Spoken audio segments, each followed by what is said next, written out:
Dan, hi, thank you for taking the time to join us today on the Interview with Experts podcast and video series. How are you doing? I'm doing great. Yeah, glad to be here. Thanks for having me. Great. So for everyone listening, Dan Bradbury is an entrepreneur. He's a business coach, an investor. He's also a 2 times author. Dan and I met probably about 7-8 years ago now, I think, wasn't it? In the Strategic Coach program. I was working with Strategic Coach and Dan was in the program itself. And I'm now a member of Dan's mastermind program. And Dan has also worked with me on his latest book. So we're going to talk today about some of the twists and turns in Dan's personal branding journey and some of the outcomes of authoring 2 books and the different ways he chose to go about doing that. Thanks again, Dan, for taking the time to speak with me today. Appreciate it. You're welcome. Exciting times to be a business owner and entrepreneur, Georgia. So yeah, happy to help. Yeah, brilliant. So let's start with that. Actually, that's a phrase that I certainly agree with. Some people may disagree. It's an interesting time. What makes you say it's a great time to be an entrepreneur right now? Well, I think there's an awful lot of things going on. So I think that there's massive global disruption. Okay, so there's massive global disruption, which means that things are changing, and the people who can best adapt to change thrive upon that disruption. At the time of recording this, we're in a recession. Some might even say a depression. And again, in these changing times, the people that are got money, be flexible and able to adapt, and C, who are branded and positioned well, get a significant competitive advantage. Also, and I've just realized he's in the backdrop, this chap here, this is Peter Diamandis, he talks a lot about, in fact, that's on a Dan Sullivan, that's the 10X mastermind in Toronto. We were on the same course together. He talks a lot about how technology is changing everything. So the fact is, there's all this kind of convergence simultaneously, which means that if you're an entrepreneur and you can solve problems and you can be flexible, as long as you can brand and position yourself well, you've got the opportunity to catapult yourself forward. Yeah, thank you. It's an interesting point of view. Again, as I say, one that I agree with. What do you mean by then, positioning yourself well for entrepreneurs listening, thinking, how can I do that? Yeah, I mean that the way I heard it described recently was you can have 2 types of business. There's marketing business and sales businesses. And sales business, the kind of old traditional sales paradigm is marketing generates a lead, the salespeople ring up the leads, and then you don't get off the phone until the client buys or they say no. And then what happens is that's a very inefficient way to scale a business, because of course, no matter what the success rate of the salespeople, they always blame the leads as being, well, those weren't going to buy, they were never going to buy. But there's loads of science that supports that it's consistent follow-up where the bulk of the sales, 80+% of sales are generated after, I think it's something like 7 or more follow-up touching points. But when you do that using people, the sales model, well, first of all, salespeople are notorious for not following up consistently. But even if they do, it's expensive. Yeah. So it's not a very efficient way to scale a company. Whereas a marketing focus is saying, okay, how can you make it so that people are nurtured? So rather than being sold to, they choose to buy. They're more compelled, they're more warmed up. So that either they buy automatically online, for example, or depending on what you're selling, if they're engaging with the sales rep, they're already more pre-qualified. It's a warmer conversation. So the salespeople have to deal with less people, and thus you're going to get a high conversion rate, and that's more efficient. Let alone the fact that better marketing could, for the same marketing spend, you can generate more leads. But also, Georgia, more topically, the reason why I did my last book, this one, or 2 books ago, this one was Breeding Gazelles, was tremendously successful. So at the event, I had, you can't see him, he's kind of up here. We had Ryan Dice. We did have Dan Sullivan. We also had Richard Branson but that's another conversation. That was accidental. Have I ever told you the Richard Branson story? It's worth a parenthetical side point. Yeah. So when I wrote that book, I included in that book, it's different than the more recent one, in that it included a few interviews with kind of high-profile entrepreneurs, people like Jay Abraham, who's also a friend. Who's up there, you can't really see, but who's also a friend. And one of the people I wrote to was Richard Branson. Now, I don't know Richard. I had met him before, but I don't know him. But we do have a mutual friend. And so I wrote to Richard and said, hey, I'd love to interview you for this book.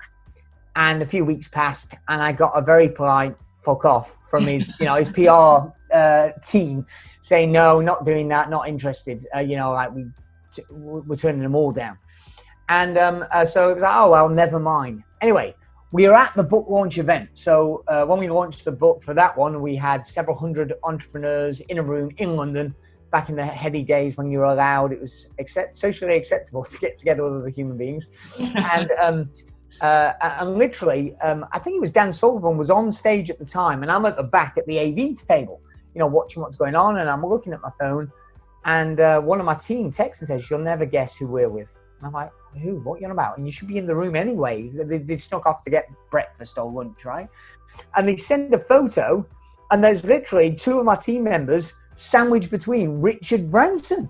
And I'm like, holy shit, what? And they were wearing like the crew kit, the clothes that they were wearing that day. So I knew it wasn't like a meme. Yeah. This was in the hotel.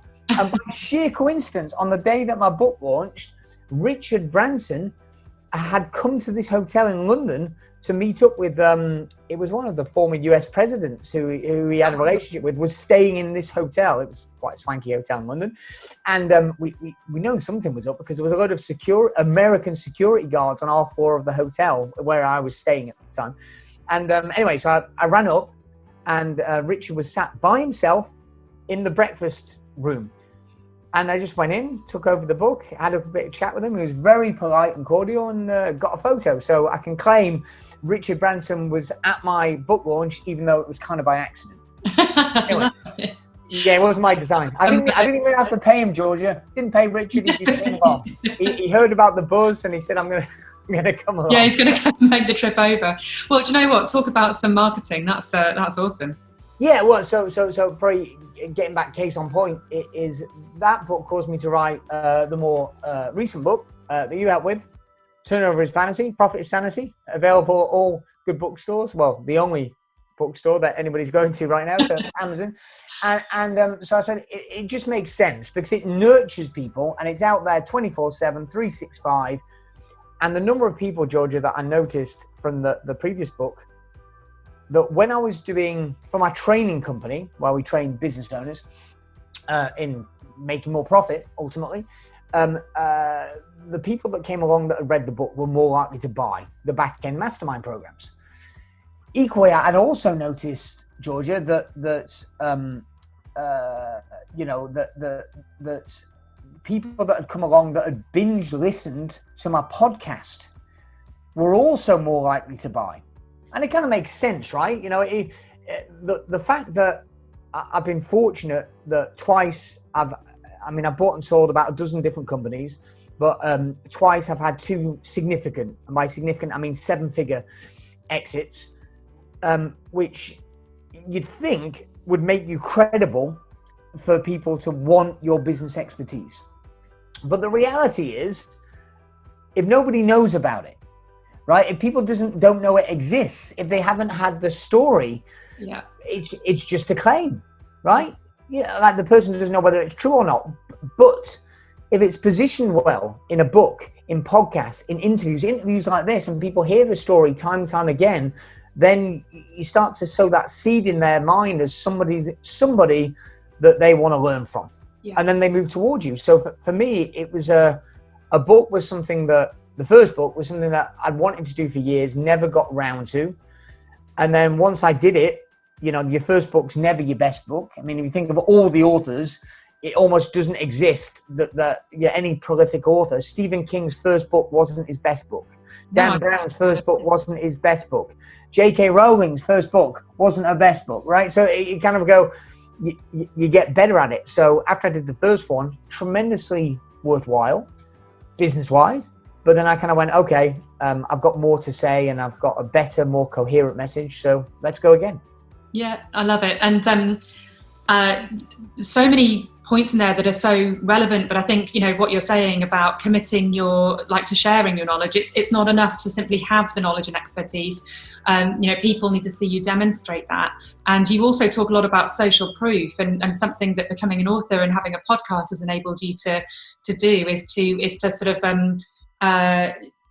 once demonstrating what you know, it's to kind of other people publicly demonstrate back that they've received that information and what they think about that. And your latest book has had some amazing reviews. In fact, it's had some amazing sales as well, even on its first day of being live, isn't it?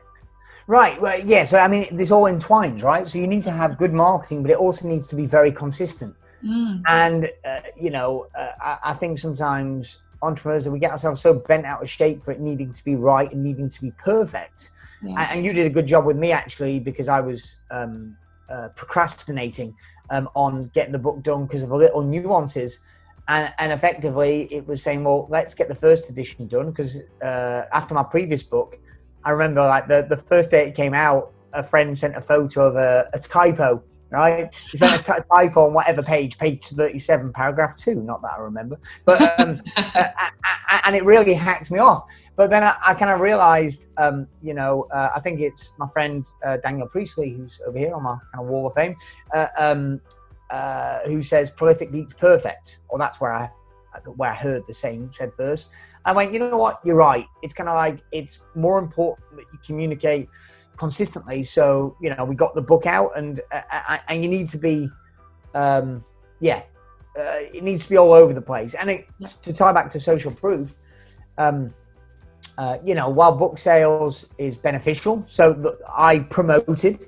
So it didn't work out as I planned, but actually we hit the number one spot in one of our categories at 7:30 a.m. on the day of launch, which wasn't kind of how I intended it, but just because of how the marketing worked, and we had a text campaign and an email campaign.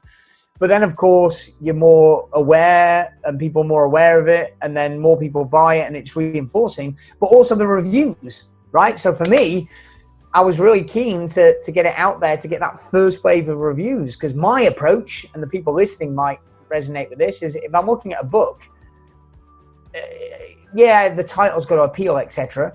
But even if a friend's referred it, if I go there and it's only got 2 reviews, it doesn't count. Unless you're into double-digit reviews and probably treble-digit reviews, I don't give it significant weight. Yeah. So it's not just I've got 5 out of 5 review. Yeah, but there's only 2 of them. Yeah. That's your mum and your sister. Yeah. It's true. Everyone reads reviews now. Everyone. Yeah. Right. So you kind of go, the point for this underlying marketing is, as much as we would all like, my product's so great, it just sells itself. The fact is, it doesn't, it won't, it never will. Yeah. And you can fight against it all you want, but you need to figure out a way. And by the way, I'm selling myself on this, because again, we've all got a tendency to slack it off you need to be really consistent and rhythmic with blogs and podcasts and books. Yeah. Because it's not one thing that will persuade somebody to buy.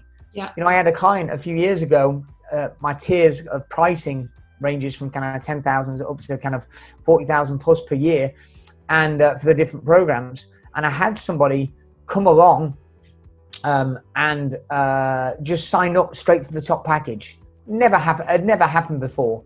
But when I dove deep into like what caused that to happen, he said, well, I've been studying you for years, Dan. I've been following you. I've been to a variety of your talks. I've listened to all your podcasts.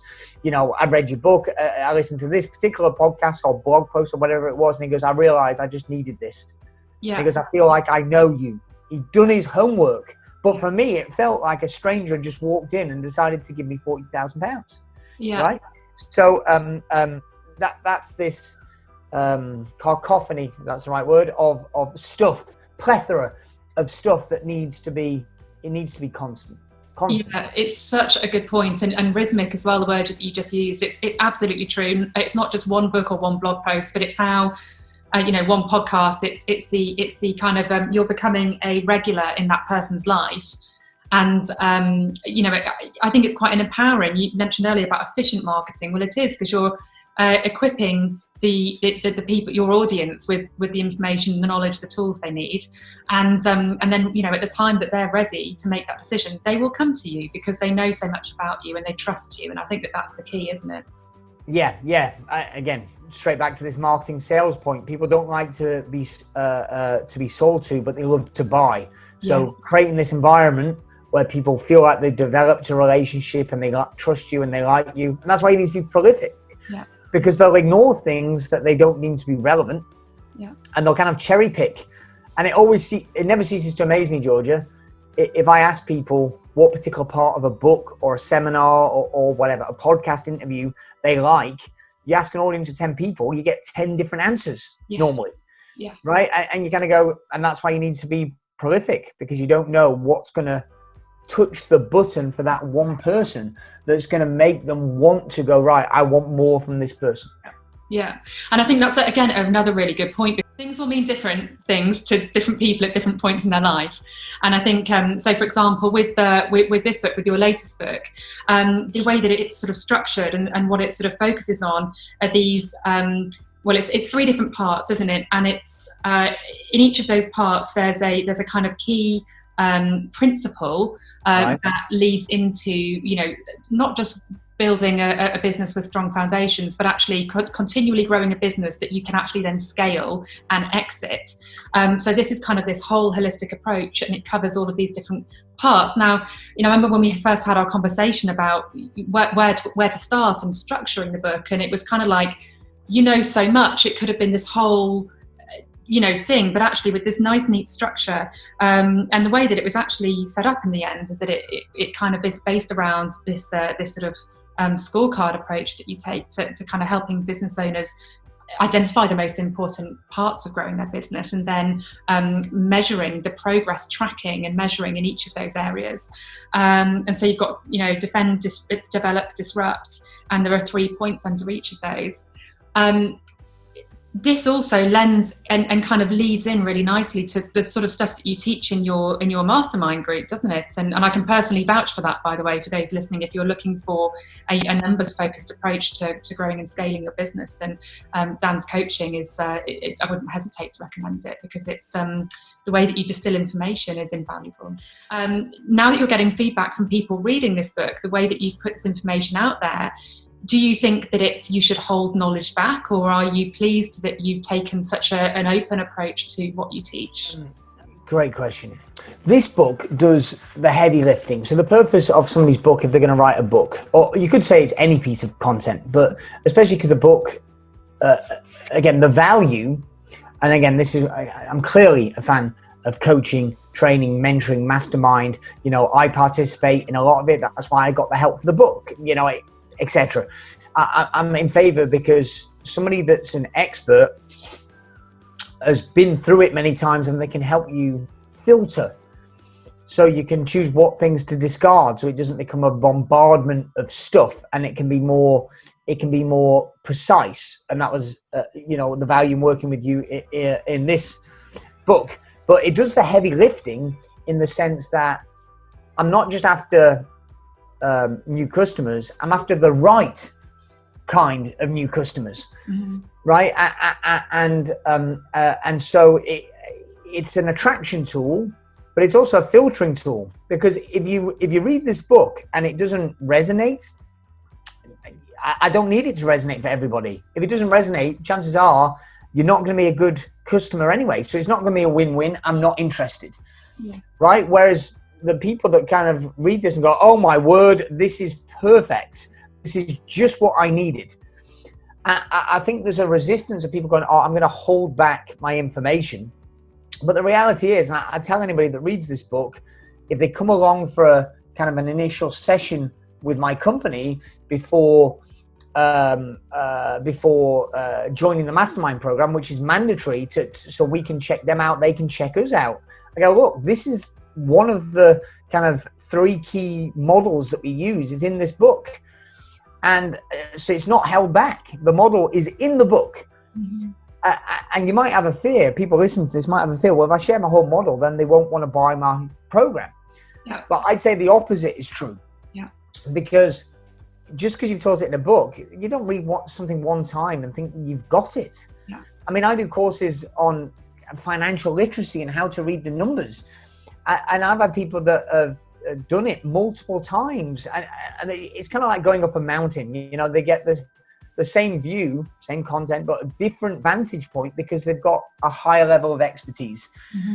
And they hear new things that they haven't heard before just because their level of understanding is at a much higher caliber. So it's kind of like, I think it was Einstein that said, genius is the ability to hold two thoughts simultaneously. And I think the two thoughts here are: one, don't hold back, transparently share and give information, and it will attract more people to you to get the application and the next level of depth from that. But the balancing point would be, I do think you need to think carefully about the positioning. I do think you need to consider, if I just printed this book or put it on a web page as X hundred pages on a blog post, it would be ineffective. Yeah. The packaging of it being put into book form, edited and put for sale at a price point makes it more valuable. Yeah. And the same is true for a podcast interview. I mean, I know it's relaxed. It's not like it's formal, but the point is, if somebody was seeing me for the first time on this interview, and I was, if my hair looked like it was first thing this morning, when it was all, I'd had a shower and gone to bed last night and not dried it, right? So it was kind of up like this. And if I was in my gym kit from working out, people get a perception. Now it might be a invalid perception, but those first impressions count. So I think, while I'm in favor of giving away freely, you do want to think carefully about how that's positioned. Yeah, thank you. Really, really valid point, and of course, totally agree. Thank you so much for taking the time to share. There was so much in there, and I almost kind of think I could sit here for a full hour or more and just kind of, hear all of your different takes on marketing and positioning. So I may have to bring you back for a second podcast if that would be all right in the not too distant future. But ultimately, what's next for Dan Bradbury then? You've brought up 2 books already. You're very successful. You're an incredible marketer. What's next on your kind of expert positioning radar? Yeah, thank you for asking.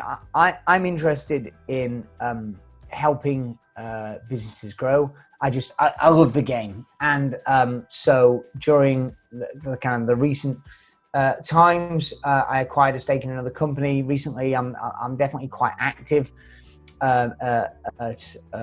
investing in companies, but I also love working with the people in the mastermind program. And I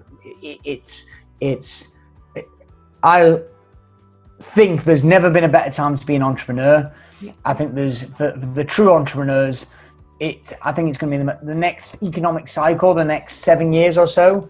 There's going to be a greater transfer of wealth than at any other time in human history. But I also think there's a lot of moral and ethical questions going on simultaneously, environmental, ecological kind of questions about who are we as a species and what we're trying to accomplish. And so I'm just tremendously excited to play a part in that, in how can we be involved with companies that really make a positive impact in the world. So I don't know exactly what that's going to look like, but I'm sure as hell it's going to be a lot of fun.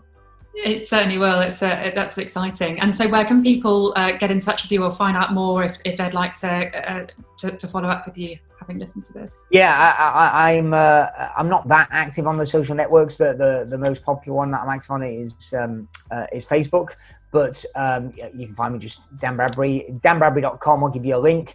There's obviously multiple great books on Amazon. And there is the Business Growth Podcast with Dan Bradbury. All places podcasts are, is well worth a listen as well. Perfect. Thank you so much for joining us. Really appreciate it. Thanks for having me, Georgia.